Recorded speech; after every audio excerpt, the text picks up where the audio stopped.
This core has been upgrading for almost 3 days now, and in fact, it's been upgrading for so long that I even have a new network now, as you may have noticed. And I switched onto this network right after Yop, or is his name Yepi? I'm not too sure, hopefully I'm pronouncing it right. And he seems to be a viewer. He said, "Hi YouTuber," so hey. And he attacked my network, and yeah, wasn't really pretty, to say the least. So we're gonna go back a bit and take a look at his attack on my older network, and why it drove me to make the change. So the first thing to note is that he has a rather non-standard playstyle. He's using shurikens and no beam cannon, and level 17 shurikens at that. Now, I know there is a lot of hype about the beam cannon, and I have heard some people claim that the shuriken is weak. But if you look at the stats, it's actually not that much weaker. It does maybe 10 less damage per second. But if you also account for the fact that it hits multiple targets at the same time, it actually kind of adds up, and it makes it quite a bit higher. Now, the only difference is, I guess, that the shuriken takes about 10 seconds to compile, or well, downside I should say. And I guess it costs a bit more, but aside from that, it takes the same amount of space, and it only does 10 less damage per second, but hits multiple targets at the same time. And you see that it just makes this thing way easier, especially against these squishy nodes that I have. And it also allows him to basically bypass most of my defenses. So we see here that he has no trouble taking down the core, but at the same time as he's taking down the core, he's also taking down my compiler and the code gate all at the same time. And the amount of damage he's doing against the code gate is really not any worse than just, well, doing regular damage, as if he was using like a beam cannon or something like that. So it's definitely a very strong tool. Unconventional because slightly more costly and slightly longer to compile, but very effective. And I guess I kind of got tired of this because I was saying enough is enough and can't just let people keep hacking me anymore, because we can clearly see that the fact that I have this very squishy choke point is really just making this job a lot easier for these high-level, well, programs to go through, because when you take down the nodes so quickly, it doesn't make sense to have a high-level antivirus, because what's the point of having a high-level antivirus if the nodes are just going to be eliminated so fast that it's not even going to have time to do anything anyways? And not to mention that he has level 12 protector, so that requires even more from the antivirus, compared to most people who have maybe level 5 to level 7 protector, where it's still at least somewhat acceptable, even if it gets taken down fast, since it drops much faster. But against a protector like this, you really have to be able to stay on top for a really long time. And that's why I changed things up, right? Because, I mean, if the nodes are going to go down instantly anyway, then I might as well use that to my advantage. And that's where this fully connected / maelstrom type network comes into play. Because it's good in this network that nodes are taken down quickly, since you can quickly reclaim them just as fast with the antivirus. And I tried to do something like this last video, but I wasn't successful, so I thought about it again, and I sort of came up with something, which is what you see here. Now, the main difficulty I had was mainly the distance, because when you try to connect everything, you kind of lose track of distance really quickly, and being only allowed 9 node distance away is kind of difficult.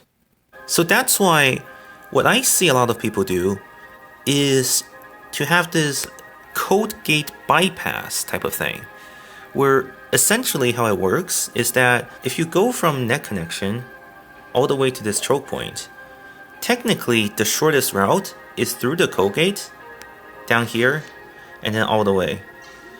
That's technically within 9 connection. But on the other hand, the code gate is supposed to be a lot harder to take down.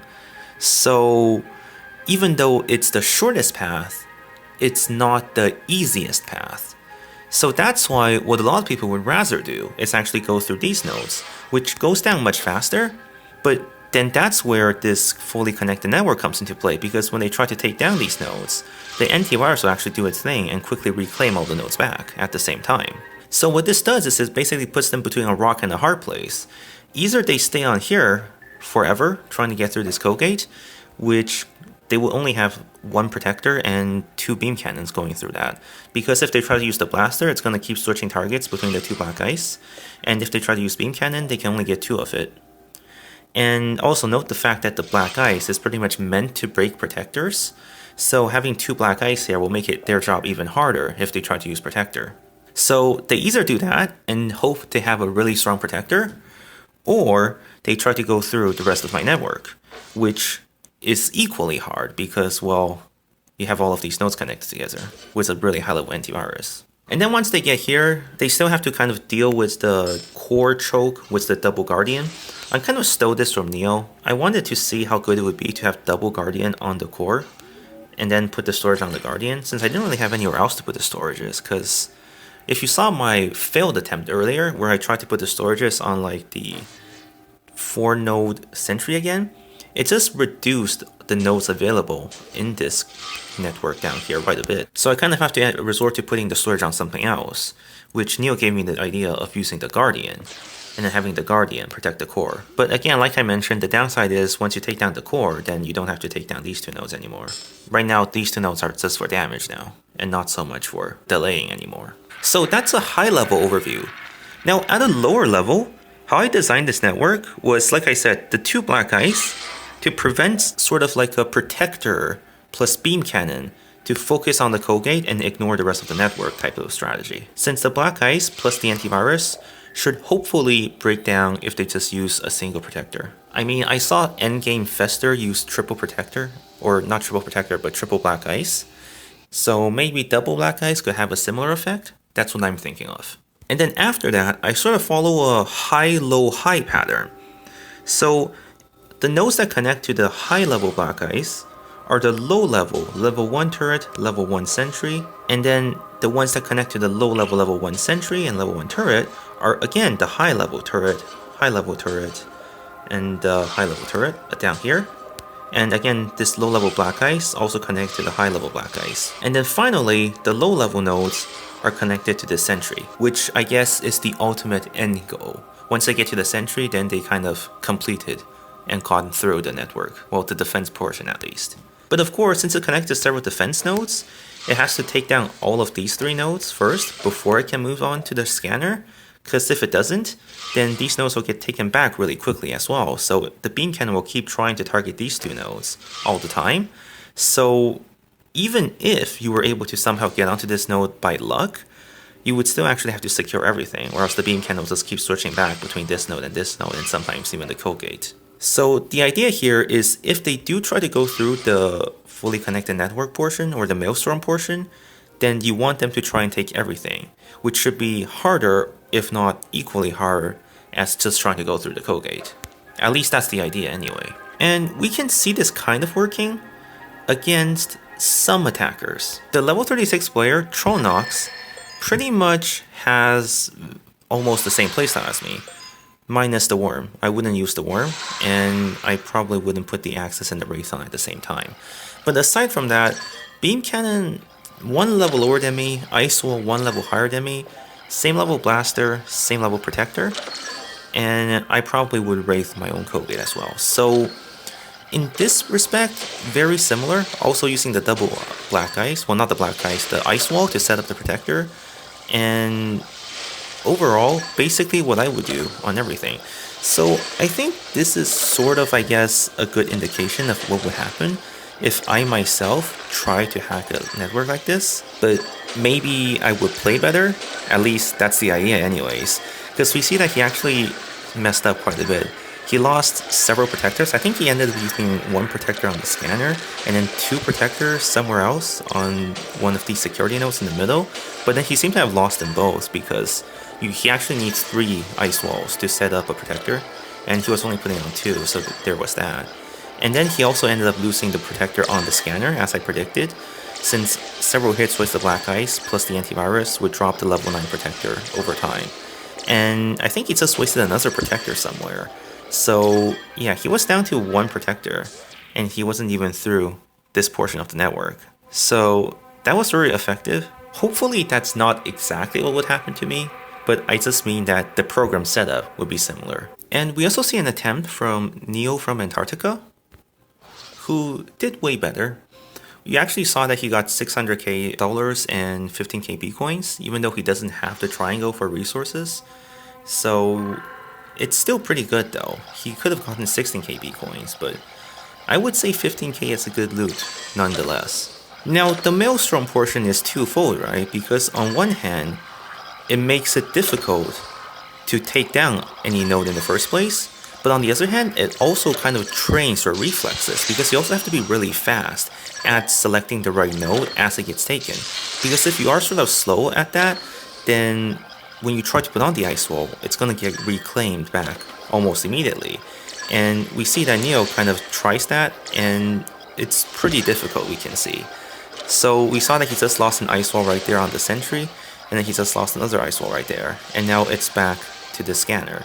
And since the beam cannon is focused on the co-gate, the black ice in conjunction with the antivirus is going to break the protector and then take down the scanner before he breaks the co-gate with pure beam cannon. So now he's reset back to ground zero, and he has to try the protector thing again.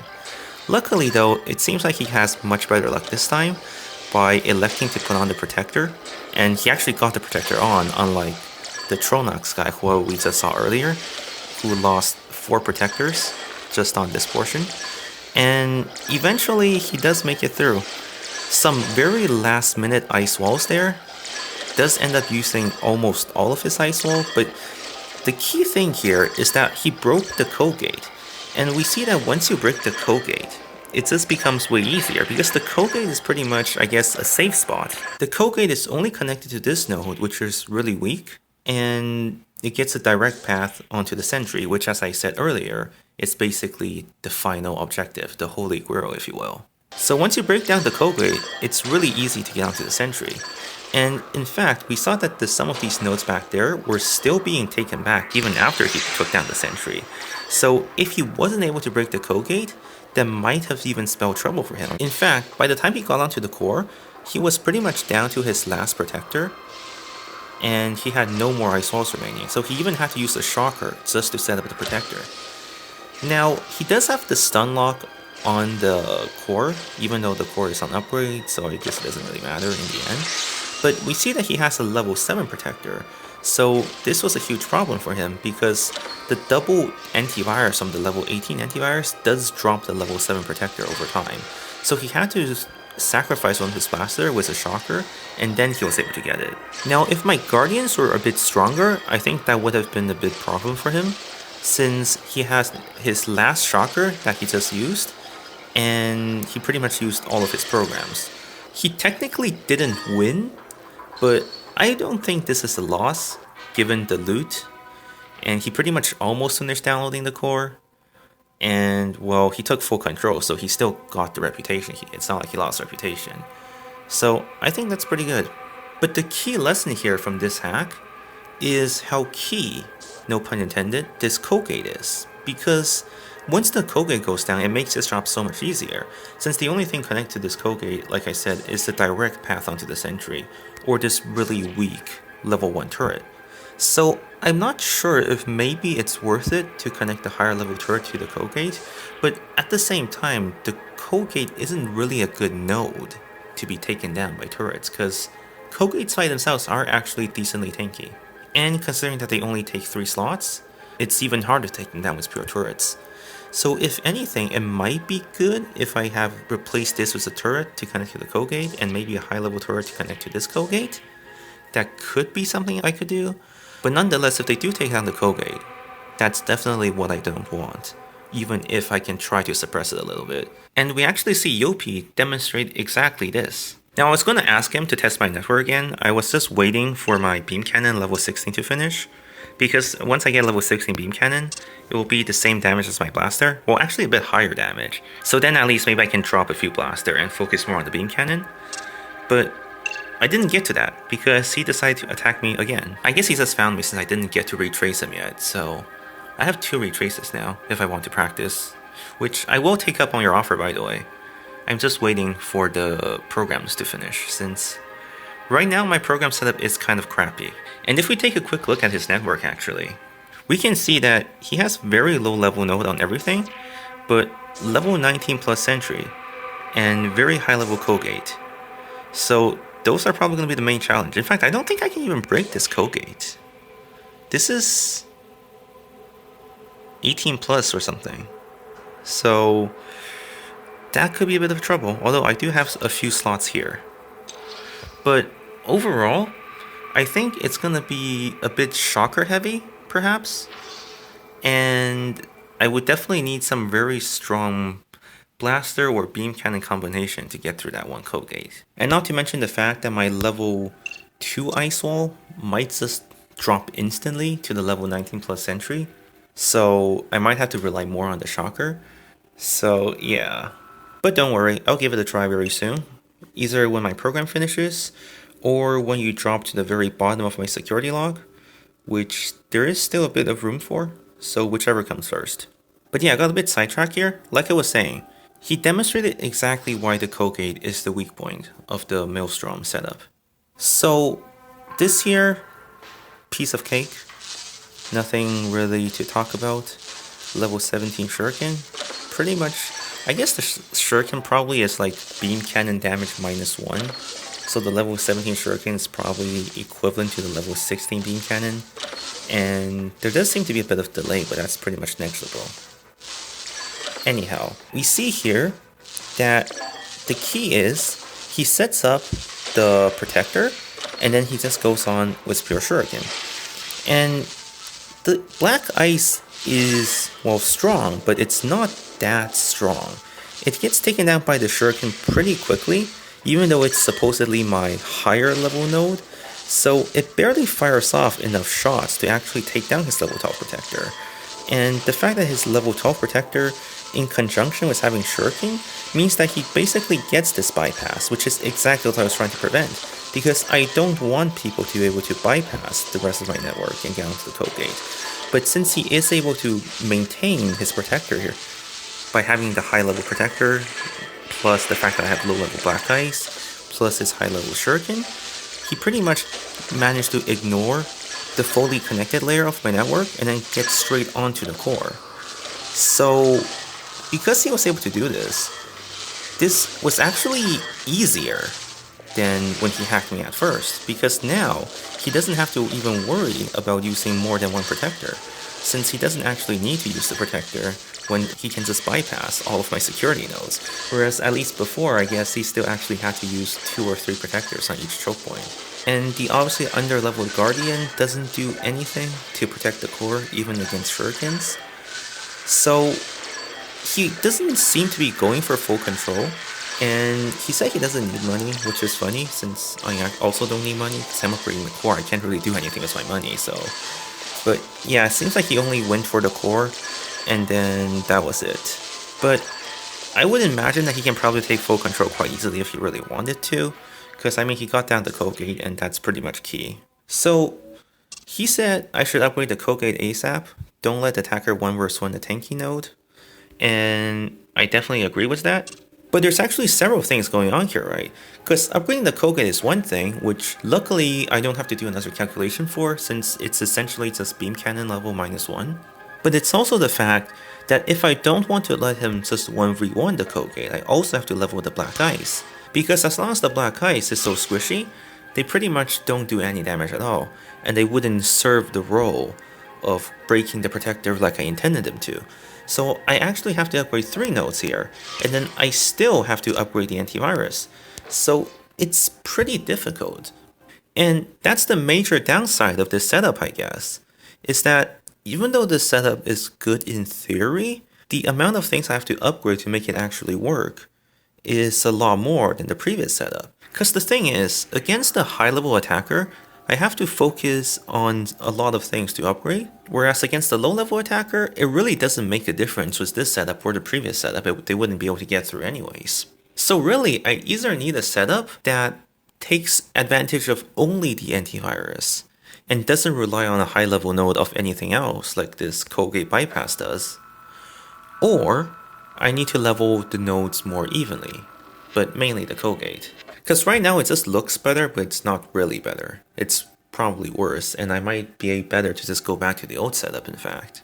Because at least in the old setup, you have to bring like several protectors, whereas with this setup, you only need like one protector, so you can just bypass the node and go get onto the code gate. So my situation is basically either upgrade the code gate and possibly the black ice, and I guess delay a bit on the antivirus maxing out to level 21, or maybe even look for a new network, completely different one, that focuses purely on the antivirus maxing out and low level everything else.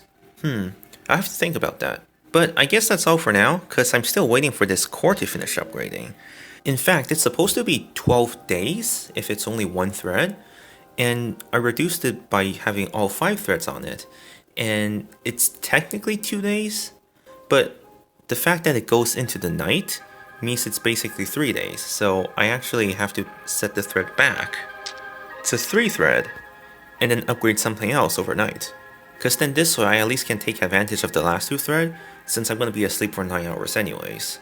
Whereas if I just put all 5 threads on it, then the 5 threads are going to go away, and I'll actually lose some time. So I don't want to upgrade any defenses right now, because I have too much loot, and I don't want to lose too much reputation just yet. I am going to lose it all very soon though, when I upgrade the sentry or something. But just yet, probably not. Now, I don't want to upgrade anything that takes too long though, because tomorrow when the core finishes, I want to probably upgrade the sentry right away, because otherwise I have too much money that I can't really do much with it. And most of the nodes actually take a long time to upgrade, so I think my best bet is probably the Guardian. It's guaranteed to be useful if I upgrade it, and it's 18 hours, which means overnight plus 5 threads on it tomorrow would reduce the time quite a bit. So I think I'm gonna go with that, because then at least this way I'm using all the hours as efficiently as possible. Now, one final thing. You may have also noticed that my reputation now makes me number 1 in Canada at 1,889 reputation. It's just 2 reputation above 2411, the level 43, who I believe also watches my video, so hi there if you're watching. And we can also see from the news, the most renowned hacker in Canada is Perseverance. So, got that going for me. So that's pretty nice. So what that means is, it's time to quit while I'm on top. Well, not really. Actually, I was talking to Neil from Antarctica, and he suggested I should move to Antarctica, because I was saying on the forums that it would be nice if there was some sort of system where all the people who want to get reputation can gather together and see how much reputation they can really get. Because right now, most countries, there's probably just as many people getting rep as there are people losing rep. So that makes it really hard for your reputation to be represented in the world domination ranking. Because there's going to be a lot of feeders, I think that's what they call it in MOBAs, who is just basically dropping your country's reputation because they don't care for it. So what we were thinking on the forum is that since there's no guild or faction feature on this game yet, maybe everybody who wants to get reputation can just go to one country, and then that country will be the unofficial guild for reputation farmers or something like that. And Neil suggested that we try Antarctica. So that's why I'm going to move to Antarctica. And to do that, you go to settings, which is the gear symbol at the bottom, and you go to IP location change. And then you find Antarctica, which is at the bottom of the map, and then you move there by selecting where you want to move. I'm going to go for somewhere in the middle, and then it's going to cost you 25 credits, which is quite a bit, but I'm going to chalk it up to cosmetic cost. It's basically like buying a skin, so I'll just find it acceptable. Maybe if you don't want to spend it, you don't have to spend it. But at least you can see what happens when I spend it. So I'm going to hit confirm. I actually never done this before, so interesting to see what happens when I press yes.